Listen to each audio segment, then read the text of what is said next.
High everyone, welcome to my part 5 of Vrindavan blog. বৃন্দাবনে ফিরে এসে বার্থডের দিনটা শেষ করলাম মন্দিরের কীর্তনে অনেকটা সময় কাটিয়ে। এখানে আসলে একটা আলাদাই অনুভূতি, চারিদিকে নাচ গান আর কীর্তন চলছে। তারপর আমরা হোটেলে ফিরে এসে ডিনার করলাম, রুটি, পানির আর ছিল ক্ষীর। প্রচন্ড টায়ার্ড ছিলাম সকলে, কিন্তু ভীষণ ভালো লাগছিল। পরের দিন আবার অনেক সকালে উঠে পড়লাম। এখন আমরা যাচ্ছি বারসানা, রাধারানীর বাড়ি।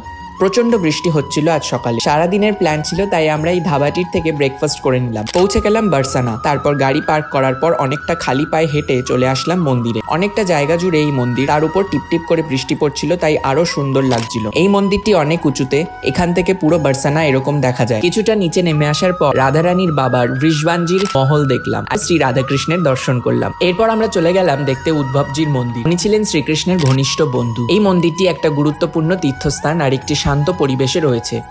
তারপর আমরা দেখলাম রাধাকুণ্ড। এটি খুব পবিত্র একটা জায়গা, শ্রীকৃষ্ণ ও রাধারানীর এক রোমাঞ্চকর লীলার সঙ্গে জড়িত। এরপর আমরা চলে গিয়েছিলাম নিধিবা, যেখানে বিশ্বাস করা হয় প্রতিদিন সন্ধ্যের পর শ্রীকৃষ্ণ আর রাধারানী তাদের গোপীদের সঙ্গে রাসলীলা করে, আর এই গাছগুলি গোপীদের রূপ ধারণ করে। এরপর বৃন্দাবনে ফিরে এসে কিছু কেনাকাটি করে হোটেলে গেলাম। তারপর ফ্রেশ হয়ে আজকের দিনটাও শেষ করলাম আবার ইসকন মন্দিরের সন্ধ্যা আরতিতে সময় কাটিয়ে। এখানেই শেষ করছি আমাদের বৃন্দাবনের ব্লগ। আবার পরে কোনো এক ব্লগে খুব শীঘ্রই দেখা হচ্ছে।